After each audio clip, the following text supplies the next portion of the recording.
Hi, Sarah. Hi. How are you doing? Good. How are you? Good. So I'm Cliff Sosis, and you are, Sarah Horton? and I am a lecturer at Coastal Carolina University. My interests are well-being and happiness, epistemology, philosophy of science, and philosophy of mind. Uh, I'm from a analytic background, but this paper is on a topic in continental philosophy. Could you tell me a little bit about yourself, Sarah? I am a junior philosophy major at Grove City College. My particular interest is 20th century French philosophy.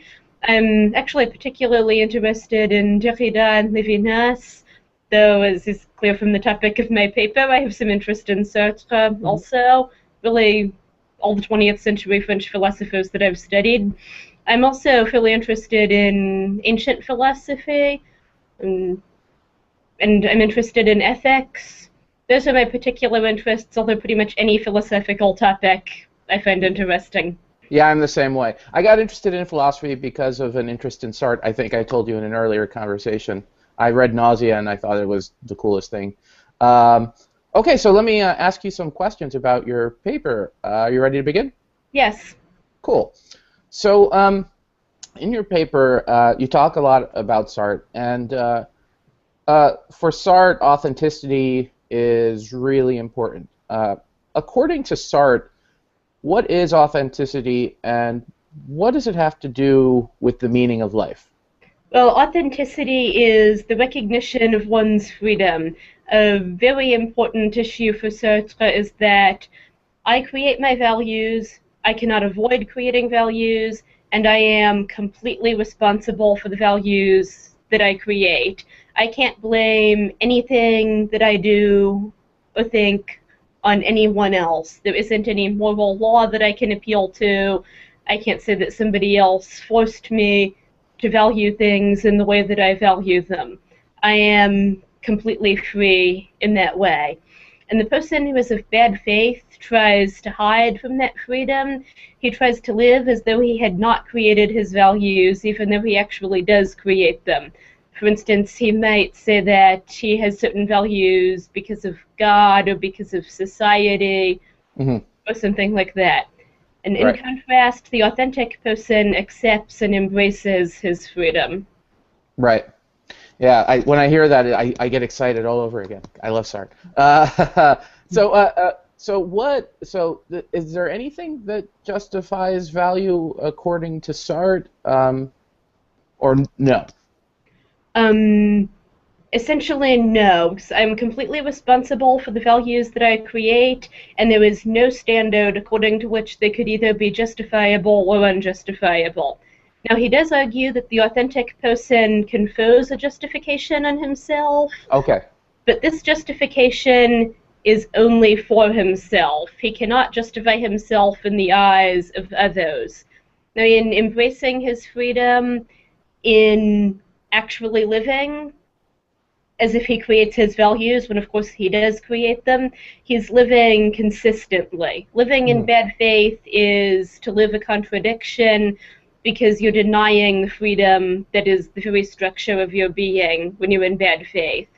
And so, because the authentic person embraces his freedom, he's being consistent and he wholeheartedly chooses whatever he chooses. And this wholeheartedness allows him to confer a justification in himself.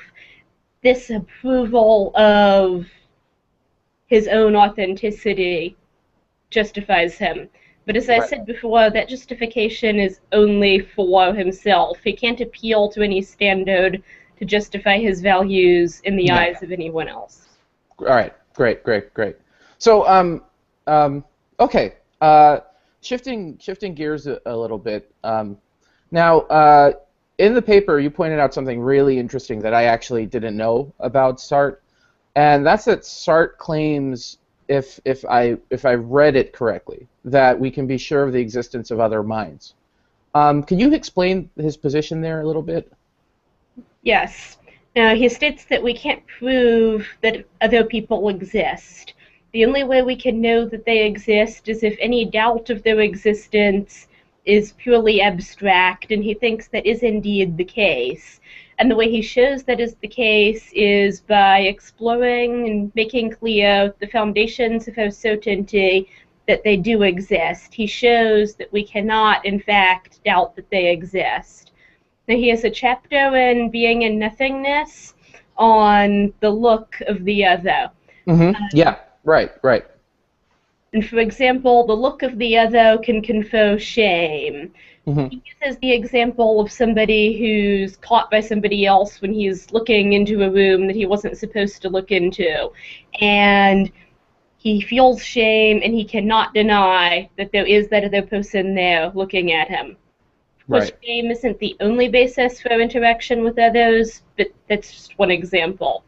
One way we experience ourselves is as being for others. We're aware of ourselves in terms of how others are experiencing us. We can't deny our awareness that other people are experiencing us.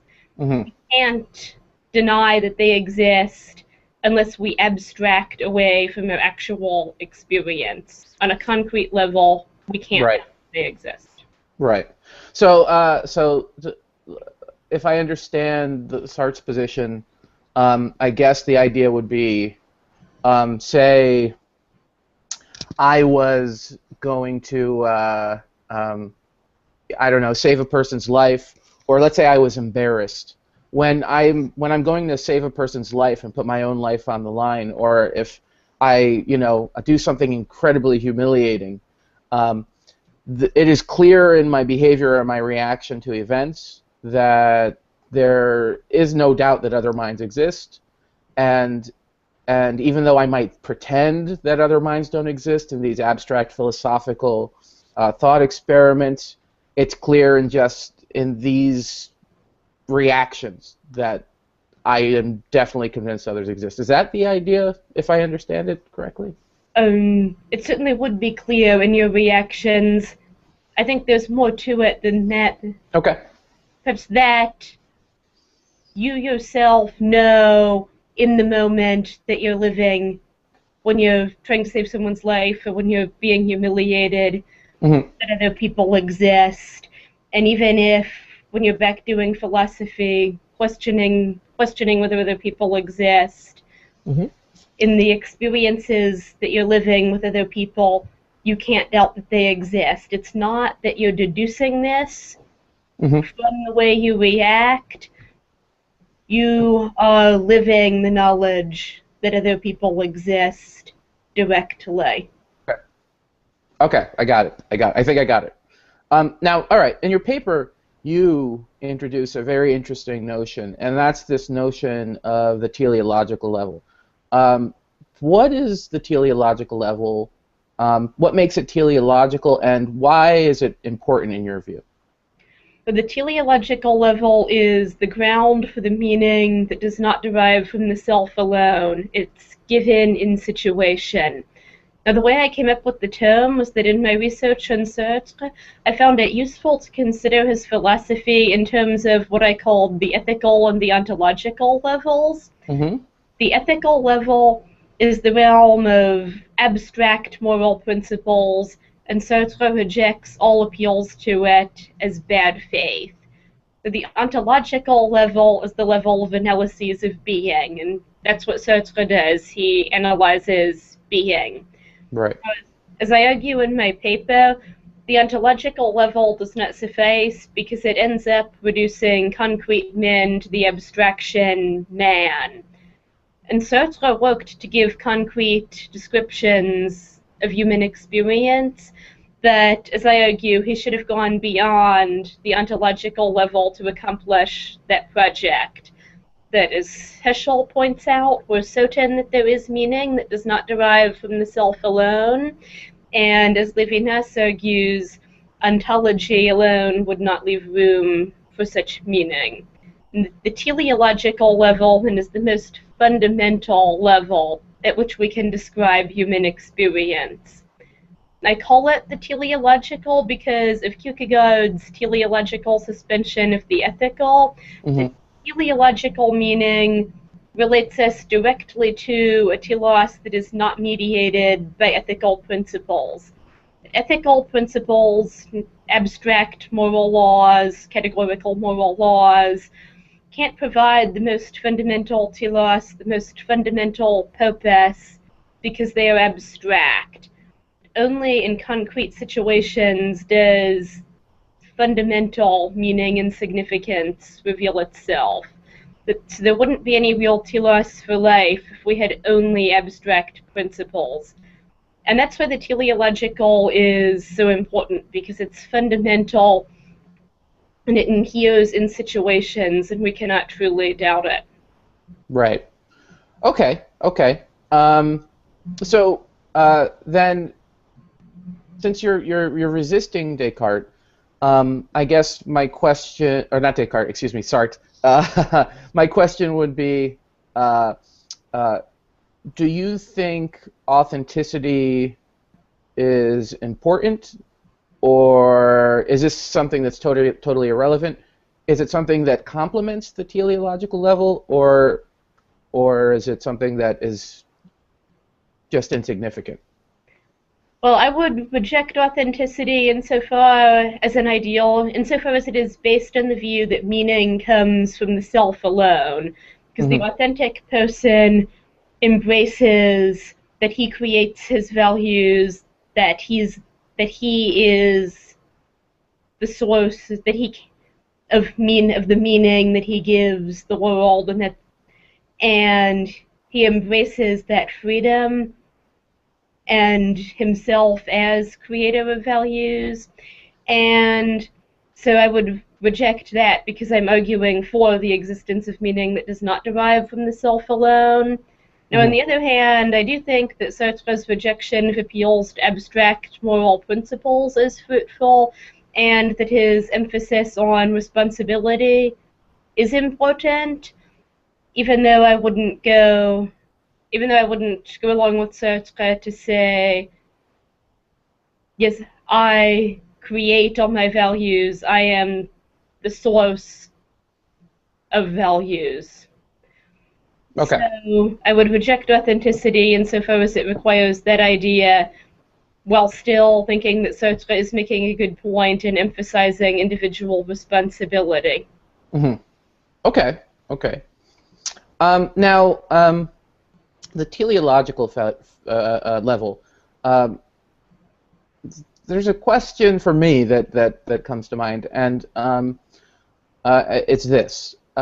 How do you know facts about the teleological level if you don't know them a priori or a posteriori, or can you know them a priori or a posteriori?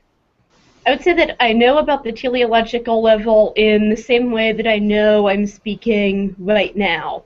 I know I'm speaking not because I knew this prior to experience or because I derived it from experience, but because my speaking right now is part of the experience I am living.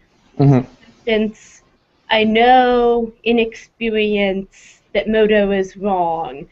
It's not that I know it apart from experience, but it's also not that I derive it from experience. We experience meaning in concrete situations, and that meaning is on the teleological level. So it's not a priori in that we don't know it prior to experience, but it's not that we know it post-experience either. It's just there in experience. We know it because we live the experience that it's in. Right. So what would be the, I mean, is it what would the faculty be called? Would it be intuition? Do we know it intuitively? Or is it like sensory? I mean, it might be sort of intuition. I wouldn't want to use the term with the emotional connotations that it often has, that something we know by intuition is considered less than something we know through reason, because our knowing of the teleological level is actually more fundamental than anything we would know through a process of reasoning. But with that caveat, perhaps the term could be applied. Okay, all right. Um, okay, so it seems like this concept of live certainties is incredibly important to your view. Now, could you explain this concept of live certainties with a couple of examples? A lived certainty is something that we cannot doubt. We can't prove that it's true because it's more fundamental than any categories we could use in a proof, but we don't need to prove it. It just doesn't make sense to doubt it because it's so fundamental. And one example is that I cannot deny that I exist. Now, I Mm-hmm. can't prove that I exist because what could I appeal to that would be more fundamental than my experience of myself existing?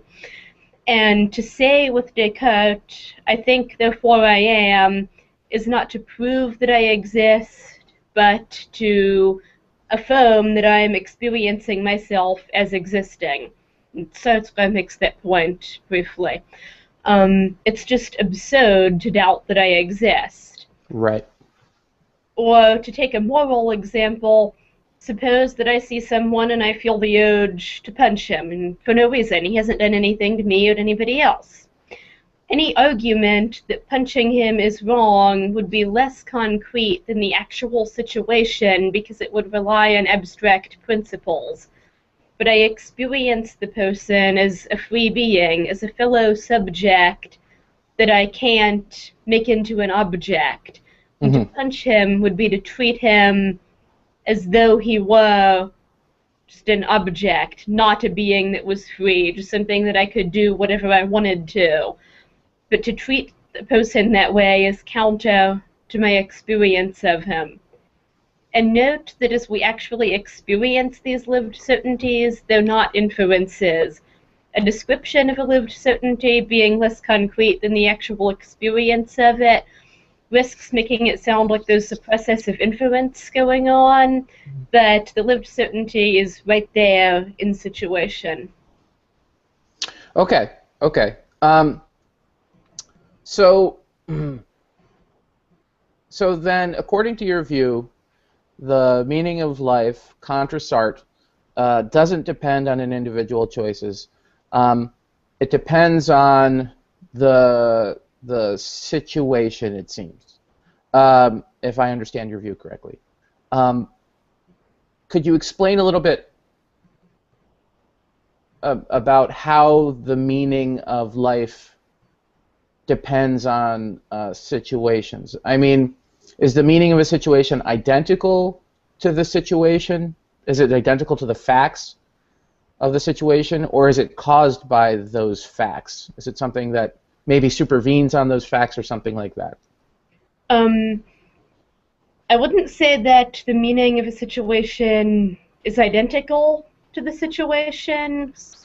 The person in the situation, for instance, isn't meaning.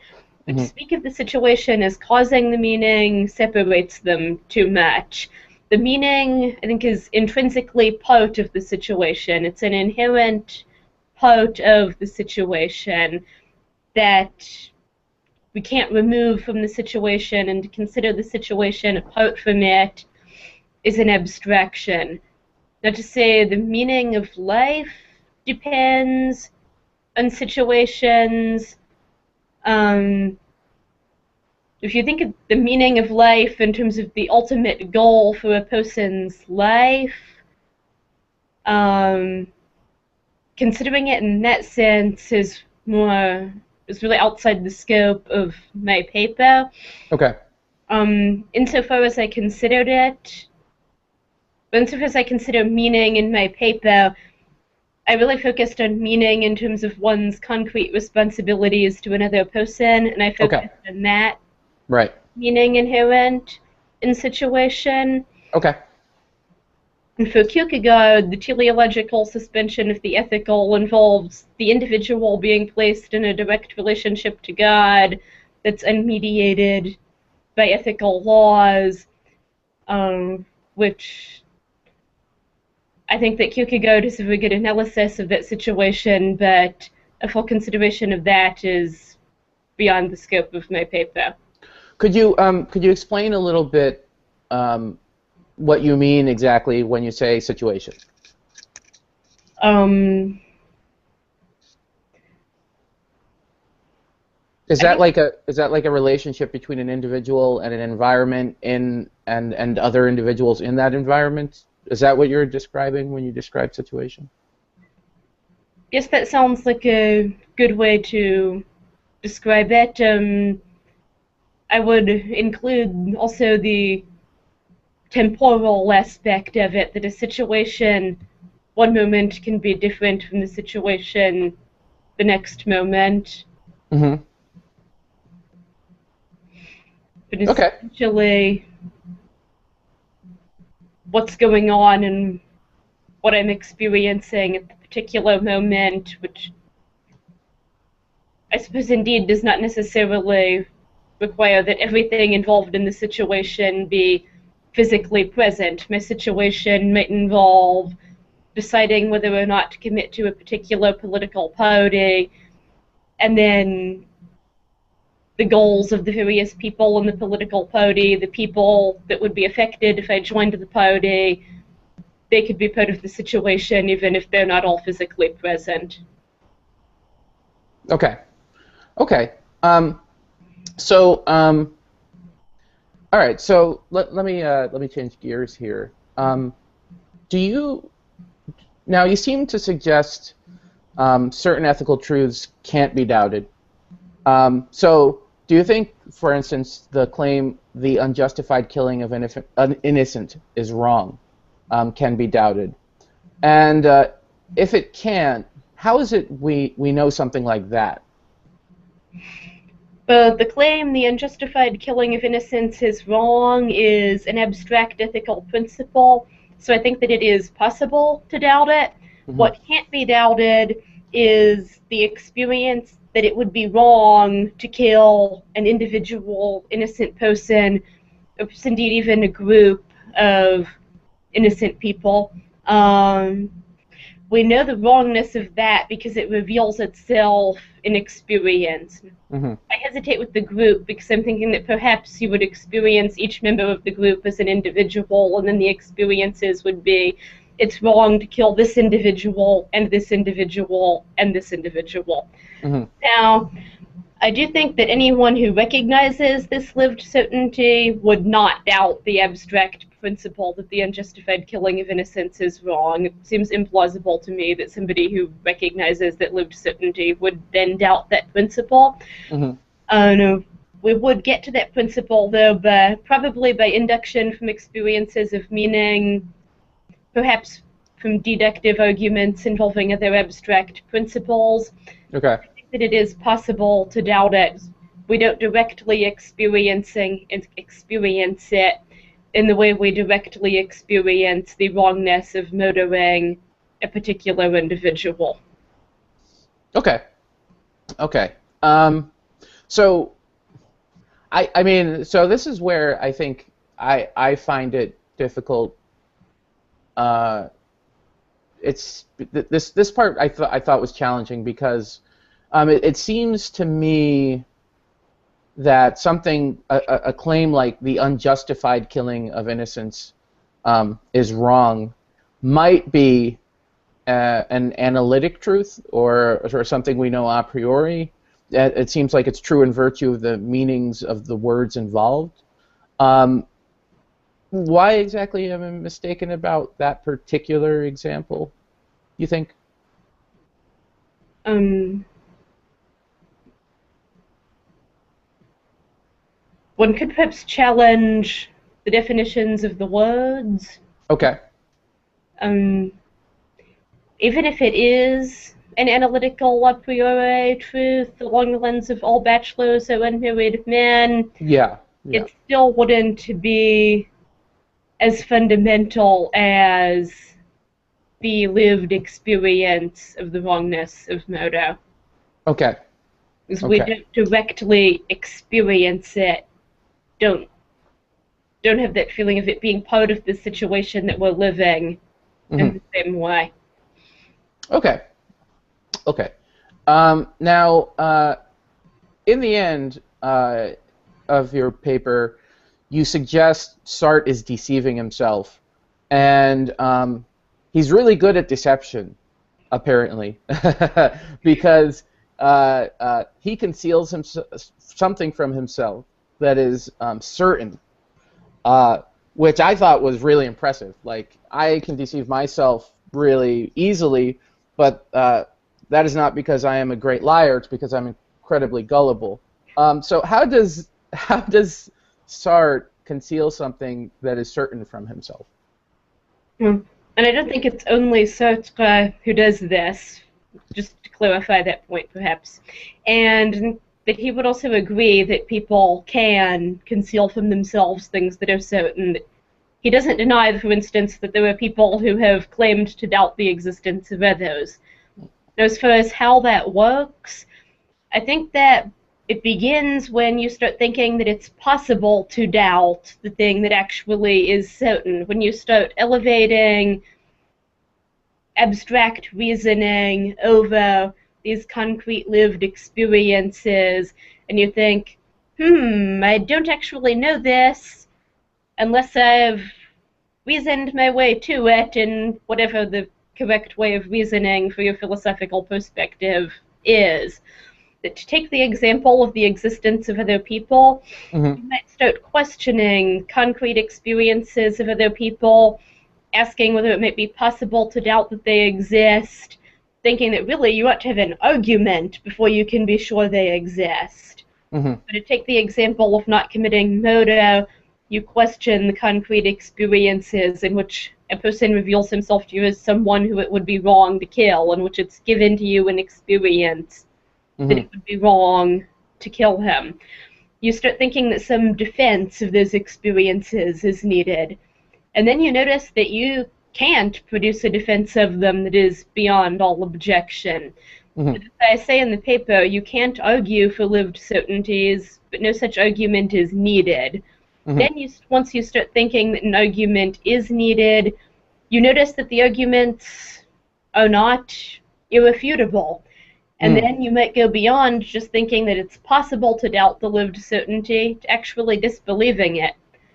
And I do think that there's been a tendency in the history of philosophy, especially since the Enlightenment, to encourage analyzing life in terms of abstractions instead of looking at the level of concrete experience, and that tendency facilitates the denial of lived certainties. And as far as the ethical truths go, is like, do not murder that innocent person there. It may be that people like to have some way to avoid, or at least to weaken, a great responsibility to the other person, so that might give an incentive to doubt that we have that great responsibility. Right. Okay. Interesting. Interesting. So I'm very fond of this tendency for this tendency for philosophers to abstract, but that's just me.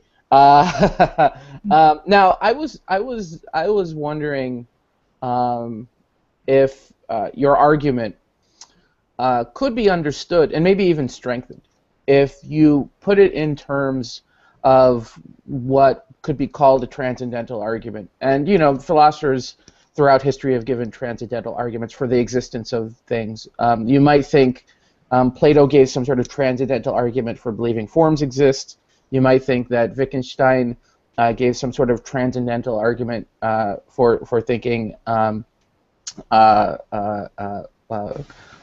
logical atoms exist. You might even think that Kant gave some sort of transcendental argument for thinking the noumenal existed, if I understand these philosophers correctly. Now, I'm wondering if you could say that this teleological level must exist given our experience, or given our experiences. If that's the case, it seems to me like you might be presenting some sort of a posteriori deductive argument for the existence of the teleological level here. That is, given the experience of what you call these lived certainties, Um, and I think that those lived certainties would be, I guess, your reactions to certain situations. There must be a teleological level that explains why we have those experiences. Is this a possible way to present your position, or is that missing something that's important from the position?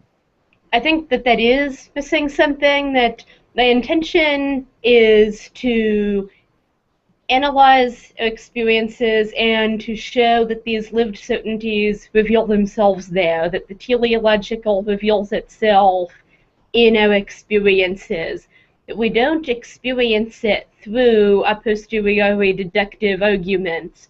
We experience it directly. The problem is this tendency to conceal it from ourselves.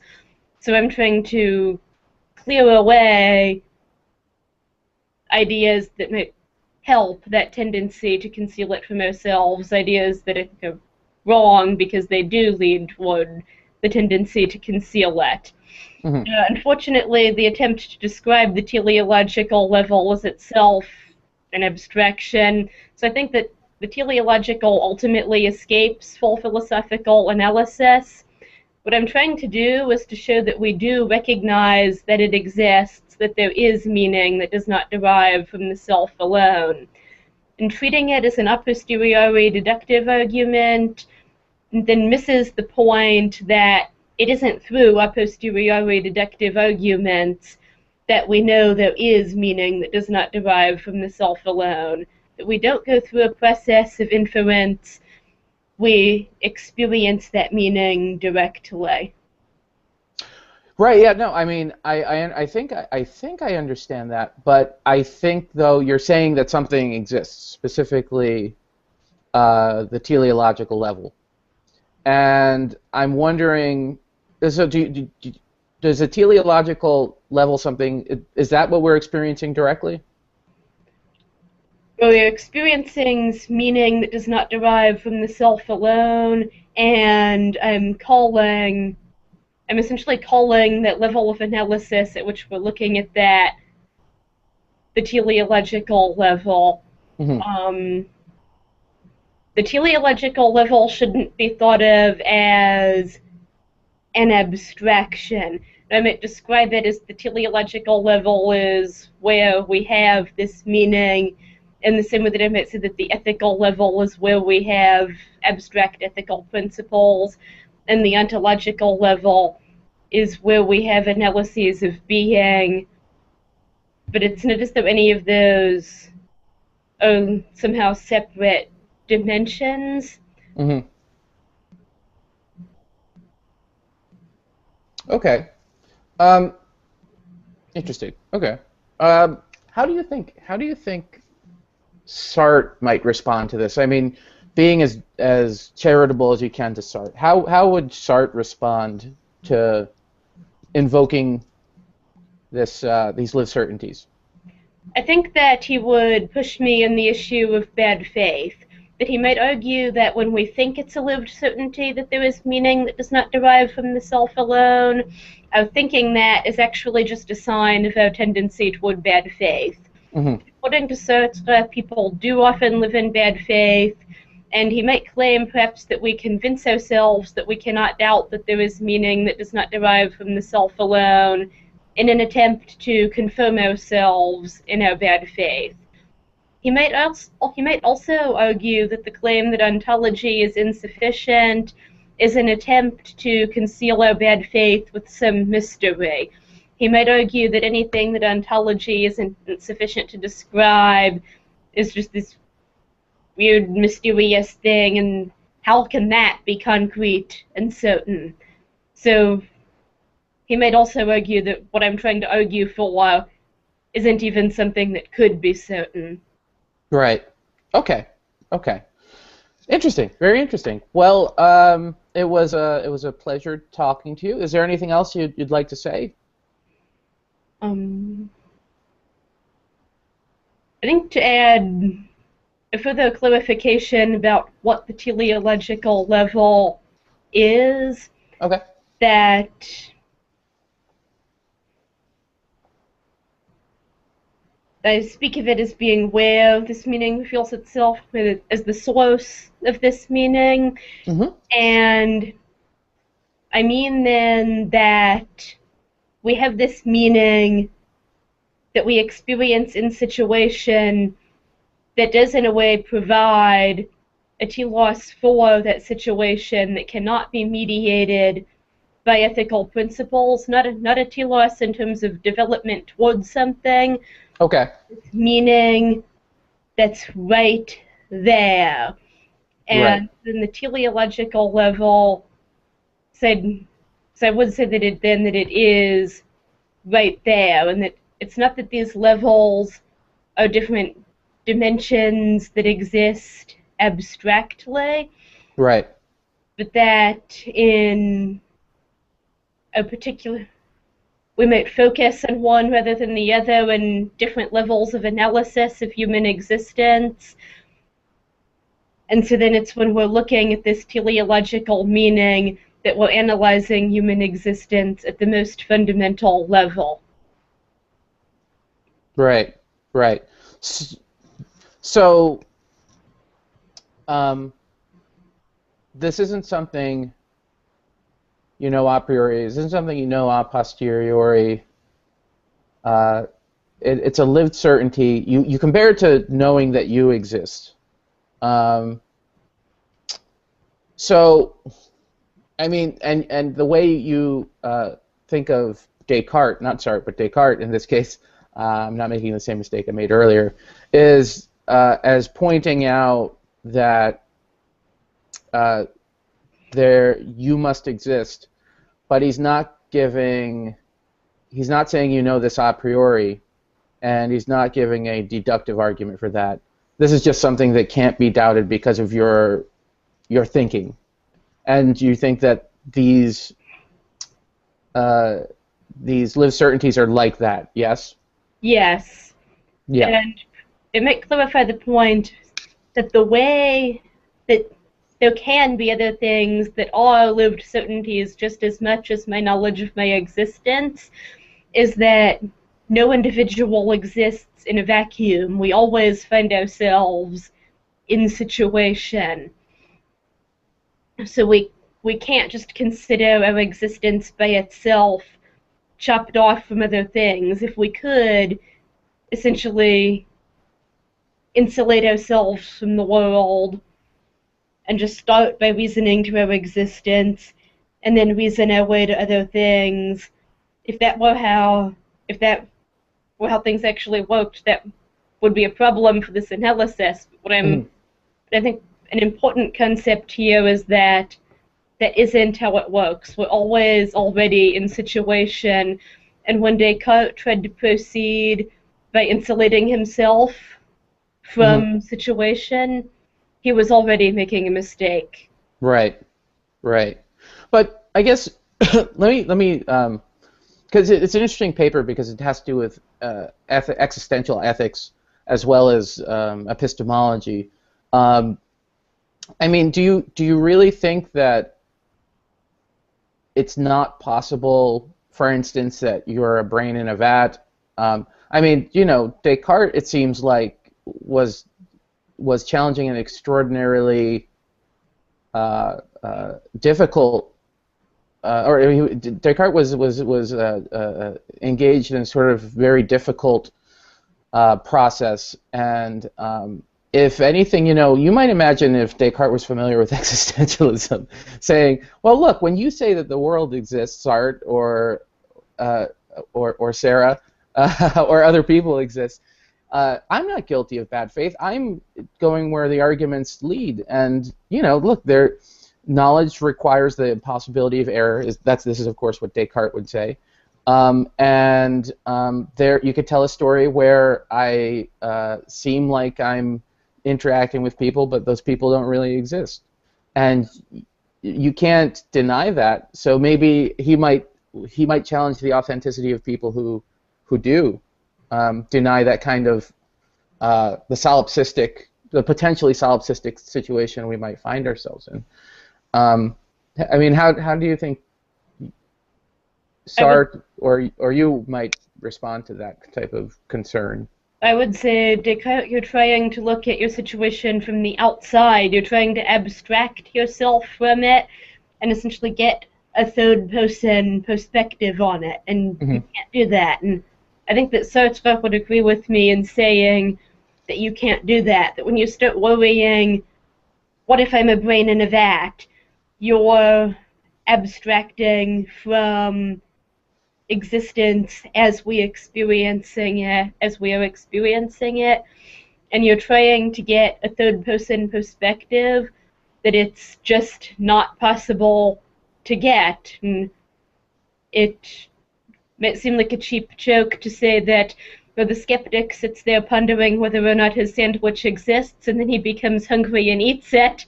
But Hmm. I think there is definitely truth in that point. Right, right. Okay, okay. Um, cool. Uh, all right. I think I have no further questions. Uh, uh, do you have anything else that you want to add? You feel good about this? I think we've covered things pretty well. Okay, cool. Very good. Yeah, I very much enjoyed talking to you, Sarah. Um, I enjoyed our conversation also. yes, very good. Um, okay. Okay. Have a pleasant evening. Thanks. You too.